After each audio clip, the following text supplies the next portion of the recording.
எல்லாருக்கும் வணக்கம். ஜனவரி 7, 2025 இன்றைக்கி நிஃப்டியில் ட்ரேட் எடுத்திருந்தேன். ஒரு 8K ப்ராஃபிட் கிடச்சிருந்தது. ஸோ அதுக்கான லேர்னிங் என்ன அப்படின்றத நான் ஷேர் பண்ணிக்க விரும்புகிறேன். நான் பாஸ்ட் 2 வீடியோ போட்டிருந்தேன். மார்க்கெட் நல்லா மூவ்மெண்ட் இருக்கும்போது எப்படி ப்ராஃபிட்ஸ் எடுத்திருந்தேன் அப்படின்றது. போன ப்ராஃபிட்ஸ் ஒரு 25K எடுத்திருந்தேன் நேற்றுக்கு. இன்றைக்கி மார்க்கெட் ஒரு ரேஞ்ச் பவுண்டாக இருந்தது.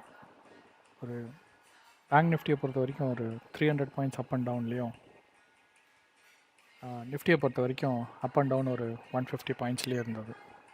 ஸோ இந்த மாதிரி சிபிஆருக்குள்ளவே மார்க்கெட் இருக்கும்போது எப்படி ட்ரேட் பண்ணணும், எப்படி ட்ரேட் பண்ணியிருந்தால் ப்ராஃபிட்ஸ் கிடச்சிருக்கும் அப்படின்றத இன்றைக்கி வீடியோவில் அதை பற்றி தான் நான் பேச போகிறேன். ஸோ ஸ்டார்ட் ஆஃப் த டே ஒரு ஃபஸ்ட்டு 15 மினிட்ஸ்லேயே நீங்கள் எல்லாருமே நோட்டீஸ் பண்ணியிருப்பீங்க, பேங்க் நிஃப்டியும் சிபிஆருக்குள்ளே தான் இருக்குது. அதே மாதிரி நிஃப்டி சார்ட்டை பார்த்தீங்கன்னா நிஃப்டி சார்ட்டும் ஒரு சிபிஆருக்குள்ளே தான் இருந்தது. ஸோ அதனால் ஃபஸ்ட்டு ஃபியூ மினிட்ஸ் நான் எந்த ட்ரேடும் எடுக்கலை. ஒரு 2-3 ஆப்பர்ச்சுனிட்டி ஷார்ட்டிங்க்கு கிடச்சிது. எனக்கு 9:15க்கு ஸ்க்ரீனில் பார்த்துக்கிட்டு இருக்கீங்க. ஒரு 10:15 எனக்கு ஒரு ஷார்ட்டிங்க்கு ஆப்பர்ச்சுனிட்டி கிடச்சிது இந்த இடத்துல.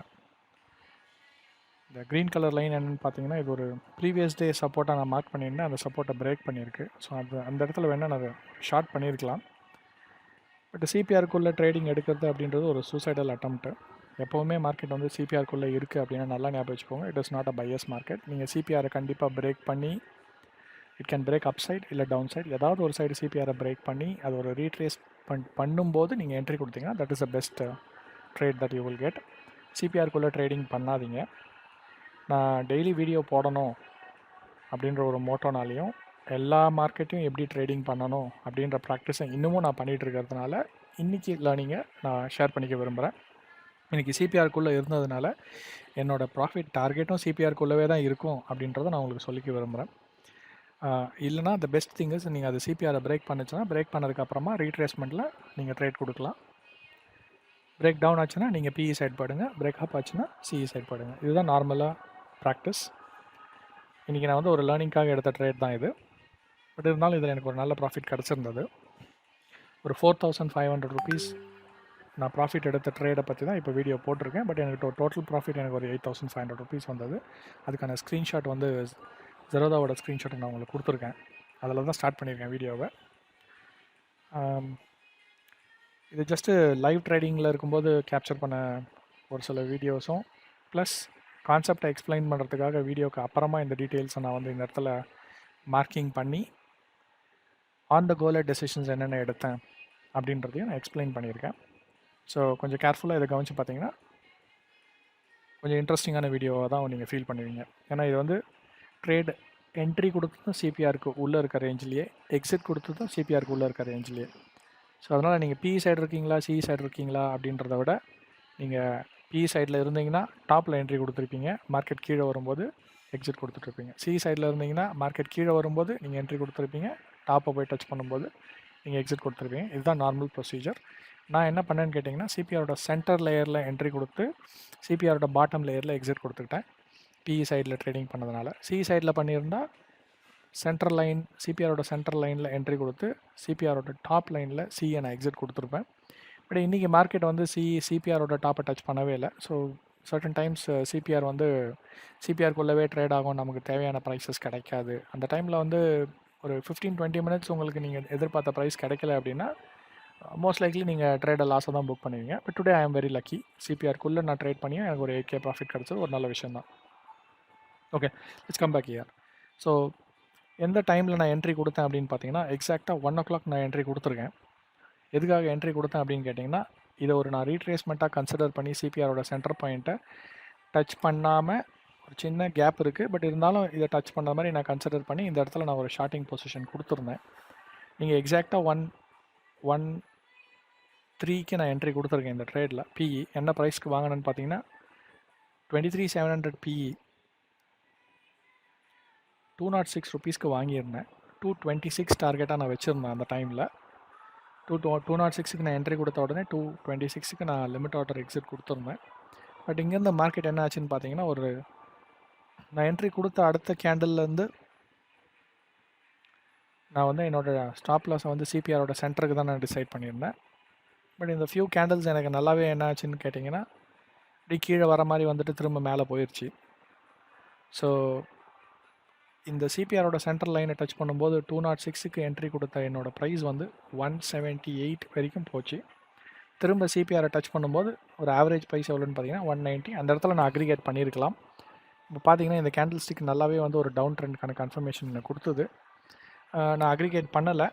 நான் அக்ரிகேட் பண்ணுறது ஏன் பண்ணலைன்னு கேட்டிங்க அப்படின்னா, பை எனி சான்ஸ் மார்க்கெட் இந்த இடத்துல இந்த ரீட்ரேஸ் ஆகிட்டு சிபிஆரோட டாப்பை டச் பண்ணால் அந்த இடத்துல அக்ரிகேட் பண்ணலாம் அப்படின்றதுக்காக நான் வெயிட் பண்ணிட்டு இருந்தேன். என்னால் 2 தடவை தான் அக்ரிகேட் பண்ண முடியும். ஸோ இந்த இடத்துல நான் 900 குவான்டிட்டிஸ் உள்ளே போட்டதால் இங்கே ஒரு 450 குவான்டிட்டிஸும் இங்கே ஒரு 450 குவான்டிட்டிஸும் பண்ண முடியும். அதுக்காக பதில் நான் வந்து இந்த இடத்துல 450 குவான்டிட்டிஸ் அக்ரிகேட் பண்ணாமல் டாப்பை டச் பண்ணும்போது ஸ்ட்ரைட்டாக 900 குவான்டிட்டிஸ்க்கு அக்ரிகேட் பண்ணிக்கலாம் அப்படின்றதுக்காக வெயிட் பண்ணிட்டு இருந்தேன். பட் எனக்கு லக் இருந்ததுனால இன்றைக்கி இந்த கீ லெவல்லேருந்து ஒரு ரிஜெக்ஷன் கிடச்சி என்னோடய டார்கெட்டை ரீச் ஆயிடுச்சு. ஸோ 226 அப்படின்ற டார்கெட்டை நானும் வந்து இந்த இடத்துல கம்மி பண்ணிட்டேன். ஏன்னா ப்ரைஸ் மூவ்மெண்ட்ஸ் ரொம்ப கம்மியாக இருந்தது. மார்க்கெட் ஃப்ளாட்டாக இருக்கவே டிகே ரொம்ப அதிகமாக இருந்தது. So this is a sellers market. இந்த இடத்துல பையர்ஸ் இருக்கவே கூடாது.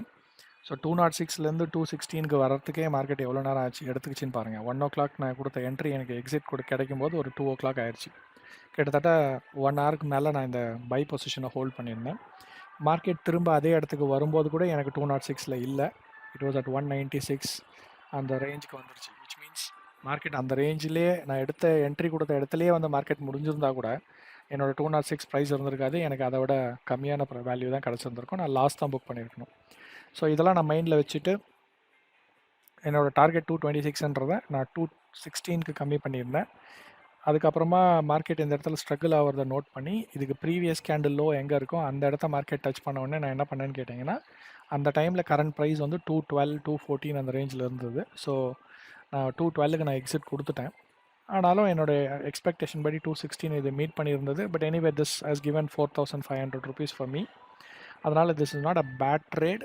பட் இந்த மாதிரி ட்ரேட்ஸ் எடுக்கணும்னு அவசியம் கிடையாது. பையிங் சைடில் நீங்கள் செல்லிங் சைடாக இருந்தால் இந்த டாப் எக்ஸாக்டாக 23,900 சிஇயும் இங்கே இருக்க 23,700 இல்லை 800 பிஇயும் நீங்கள் செல் பண்ணிவிட்டு உட்காந்துருந்தீங்கனாலே உங்களுக்கு ஒரு லாட்டுக்கு ஈஸியாகவே 10 to 15 20 பாயிண்ட்ஸ் உங்களுக்கு ஈஸியாகவே கெயின் ஆகிட்டு இருந்திருக்கும். ஏன்னா மார்க்கெட் இந்த ரேஞ்சுக்குள்ளவே மல்டிபிள் டைம்ஸ் டச் பண்ணி வந்ததுனால. பட் இந்த ரேஞ்சை பிரேக் பண்ணும்போது அந்த ப்ராஃபிட்ஸை நீங்கள் புக் பண்ணிவிட்டு வெளியில் வரணுமா என்ன பண்ணணும்னு நீங்கள் டிசைட் பண்ணணும் அந்த கோலை. But anyway this is a seller side that's what I want to tell. இன்றைக்கி நான் வந்து பையிங் சைடில் பண்ணதில் எனக்கு இந்த ட்ரேடில் ஒரு 4500 rupees கிடச்சது இல்லையா. ஸோ இந்த கேண்டில்னால் மட்டும்தான் இதை நான் ஹோல்ட் பண்ணியிருந்தேன் அக்ரிகேட் பண்ணாமல். ஸோ இந்த இடத்துல 212க்கு நான் எக்ஸிட் கொடுத்துட்டேன் மொத்தம் 900 குவான்டிட்டிஸையும். அதே மாதிரி பேங்க் நிஃப்டியை போய்ட்டு நீங்கள் செக் பண்ணி பாருங்கள். பேங்க் நிஃப்டியை செக் பண்ணிங்கன்னா இங்கே நான் மார்க்கிங் எதுவும் பண்ணலை. பட் இருந்தாலும் நான் 1 o'clock என்ட்ரி கொடுத்த இடத்துல பேங்க் நிஃப்டி என்ன ஆயிருக்கு அப்படின்னு சொல்லி பாருங்கள். எக்ஸாக்டாக போய்ட்டு 1 o'clock என்ன ஆகுதுன்னு பார்ப்போம். ஓகே 13 இந்த இடத்துல தான் நான் என்ட்ரி கொடுத்துருக்கேன். ஸோ இங்கேருந்து நான் என்னோடய எக்ஸ்பெக்டேஷன் என்னென்னா நான் டவுன் மூவ்மெண்ட் எக்ஸ்பெக்ட் பண்ணியிருந்தேன். பட் இது டவுன் மூவ்மெண்ட் ஆகலை. அன்றைக்கி டேவோட ஐயை வந்து ரீடெஸ்ட் பண்ணுறதுக்காக மேலே வரைக்கும் போயிட்டு மேலேருந்து ரிஜெக்ஷன் கிடச்சிருக்கு. ஸோ இந்த ட்ரேடை பொறுத்த வரைக்கும் இந்த பேங்க் நிஃப்டியோட ரிஜெக்ஷன் இந்த டாப்பில் கிடச்சது செகண்ட் ரீசன் இதை நான் ஹோல்டு பண்ணேன். ஏன்னா இது சிபிஆர் வரைக்கும் ரீட்ரேஸ் பண்ணியிருந்தா கூட என்னோட டார்கெட்டை ரீச் ஆயிரும். எக்ஸாம்பிள் பாருங்கள், இந்த சிபிஆர் ஸ்லைட்டாக பிரேக் பண்ணி 2 o'clock இங்கே கீழே வந்திருக்கு. பட் நம்மளோட டார்கெட் வந்து சிபிஆரோட லோவர் பேண்டை நிஃப்டியில் டச் பண்ணிடுச்சு. ஸோ பேங்க் நிஃப்டி இன்கேஸ் இது வரைக்கும் கீழே ட்ராவல் ஆகிருந்தால் என்னோட ப்ரைஸ் டார்கெட் என்னமோ அதை நெக்ஸ்ட் டார்கெட்டுக்கு அதை மூவ் பண்ணி இன்றைக்கி லோவே ட்ரேஸ் பண்ணியிருக்கான வாய்ப்பு இருக்குது.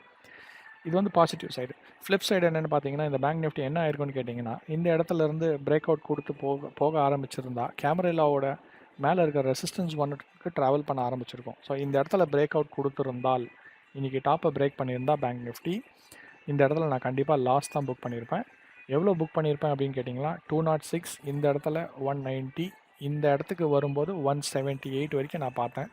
ஸோ அப்போது எவ்வளோ புக் பண்ணியிருப்பேன் 900 குவான்டிட்டிஸ்க்கு அப்படின்னு கேட்டால் கிட்டத்தட்ட ஒரு 30,000 லாஸை புக் பண்ணியிருப்பேன். நல்லா ஞாபகம் வச்சுக்கோங்க. This is not a recommended one. So risk reward ரேஷியோலாம் டேலி ஆகுதான்னு கேட்டிங்கன்னா கண்டிப்பாக இல்லை. ஜஸ்ட் அவுட்லைனில் பார்த்தீங்க அப்படின்னா டேலி ஆகிற மாதிரி தெரியும். பட் ஒரு பாயிண்ட் இன் டைமில் என்னோடய லாஸ் கிட்டத்தட்ட ஒரு 20,000 rupeesக்கு இருந்தது. அந்த இடத்துல இருந்து நான் ஒரு 8,000 rupees இந்த ட்ரேடை பொறுத்த வரைக்கும் ஒரு 4,500 rupees தான் எனக்கு ப்ராஃபிட்டில் முடிஞ்சிருக்கு. நல்லாவே ஞாபகம் வச்சுக்கோங்க. ஸோ 206க்கு என்ட்ரி கொடுத்தேன்னா நான் 178 வரைக்கும் பார்த்துருக்கேன் அப்படின்னு பார்த்தீங்கன்னா ஒரு 10 பாயிண்ட்ஸ் மூவ் ஆனால் எனக்கு 9,000 rupees ஞாபகம் வச்சுக்கோங்க. 750 குவான்டிட்டிஸ் தான் என்ட்ரி கொடுத்துருந்தோம் சாரி. ஸோ எக்ஸாம்பிள் 900 கூட வச்சுக்கோங்களேன். ஸோ 900 வச்சுக்கிட்டிங்கன்னா ஒரு 9000 கிட்டத்தட்ட 206லேருந்து 176 மூவ் ஆயிருக்கு அப்படின்னு நீங்கள் கேல்குலேட் பண்ணீங்க அப்படின்னா எத்தனை பாயிண்ட்ஸ் மூவ் ஆயிருக்கு? கிட்டத்தட்ட 30 பாயிண்ட் மூவ் ஆயிருக்கு இல்லைங்களா? ஸோ 86, 96 அண்ட் 30 பாயிண்ட் அப்படின்றது it's not a small amount. 10 பாயிண்ட்ஸ்ன்றது 9000 rupees. So 3 into 9 எவ்வளோன்னு கேட்டிங்கன்னா 27,000 rupees லாஸ் வரைக்கும் எனக்கு போயிருக்கு. கண்டினியூஸாக நான் P&L செக் பண்ணலை.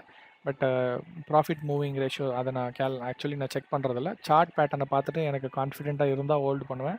கான்ஃபிடென்ட் பிரேக் ஆகிடுச்சு இல்லை கன்ஃபர்மேஷன்ஸ் வந்து மேலே மூவ் ஆகுதுன்னு கன்ஃபர்மேஷன்ஸ் எனக்கு ஏதாவது கிடச்சிருந்தா அந்த இடத்துல நான் போய் ப்ராஃபிட் புக் பண்ணியிருப்பேன். இப்போ இந்த டாப்பில் நான் புக் பண்ணியிருக்கேன், மார்க்கெட் இந்த இடத்துல பிரேக் த்ரூ கொடுத்து இப்படி மேலே போயிருக்கு அப்படின்னு கேட்டிங்கன்னா நான் மினிமம் 27,000 rupees 900 குவான்டிட்டிஸ்க்கு புக் பண்ணியிருப்பேன். ஸோ இதுதான் ரியாலிட்டி ட்ரேடிங்கை பொறுத்த வரைக்கும். நான் வெறும் 4,500 rupeesக்கான ப்ராஃபிட்ஸை போடுறேன் அப்படின்றதுனால the game is very easy. Market மேலே டச் பண்ணால் கீழே தான் வரும், கீழே டச் பண்ணால் மேலே தான் வரும் அப்படின்ட்டு நினச்சிக்காதீங்க. ப்ராப்பர் அனாலிசிஸ், ப்ராப்பர் ட்ரேடிங்கை பற்றி ஃபுல்லாக தெரிஞ்சுக்கோங்க. அது மட்டும் இல்லாமல் என்னென்ன இண்டிகேட்டர்ஸ் யூஸ் பண்ணுறோம், இண்டிகேட்டர்ஸ்க்கான பெனிஃபிட்ஸ் என்ன, இதெல்லாம் வந்து யார்கிட்டயாவது கற்றுக்கோங்க. கற்றுக்கிறதுக்கப்புறமா நீங்கள் ஃபர்தராக வந்து ட்ரேடிங் பண்ணுறதுல தப்பு கிடையாது. எந்த ட்ரேடை நீங்கள் என்ட்ரி கொடுத்தாலுமே ஒரு எக்ஸிட் பிளான் இல்லாமல் கொடுக்கக்கூடாது. இந்த இடத்துலையும் நான் கண்டிப்பாக ஸ்டாப் லாஸை வயலேட் பண்ணியிருக்கேன். என்னோடய ட்ரேடிங் ரூல்ஸ் கண்டிப்பாக வயலேட் ஆகிருக்கு. உங்கள் ஸ்க்ரீனில் பார்த்தாலே உங்களுக்கு தெரியும். என்னோடய ப்ரைஸ் படி 206ன்றதை நான் 190 இந்த இடத்துல ரீச் ஆகும்போது ஸ்டாப் லாஸ் எடுத்துருக்கணும். பட் எடுக்காமல் இன்றைக்கி டாப்புக்கு நான் வெயிட் பண்ணிக்கிட்டு இருந்தேன். கண்டிப்பாக இந்த கீ லெவல்லேருந்து ரிஜெக்ஷன் கிடச்சிருக்கு. இல்லைனாலும் நான் எவ்வளோ வெயிட் பண்ணியிருப்பேன்னு கேட்டிங்கன்னா இன்றைக்கி டாப் வரைக்கும் நான் கண்டிப்பாக வெயிட் பண்ணியிருந்திருப்பேன்.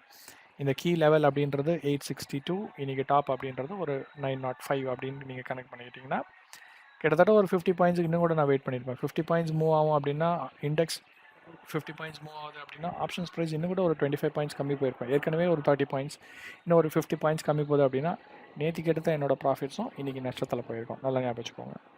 ஸோ மார்க்கெட்டில் கிளியர் அண்டர்ஸ்டாண்டிங் இல்லை அப்படின்னா தயவு செஞ்சு ட்ரேடிங் பண்ண வேண்டாம். ஓகே, இதோட நான் ஸ்டாப் பண்ணிக்கிறேன். உங்களுக்கு ஏதாவது கேள்வி இருந்தது அப்படின்னா நீங்கள் கமெண்ட்ஸில் டைப் பண்ணுங்கள். I will be happy to address it. So இன்றைக்கி எந்த கீ லெவல்ஸை பற்றியும் டிஸ்கஸ் பண்ணலை, ஏன்னா மார்க்கெட் வந்து சிபிஆர்க்குள்ளவே ட்ரேட் ஆகிட்டு இருந்தது. I would like to stop here. Thank you very much. வாழ்க வளமுடன்.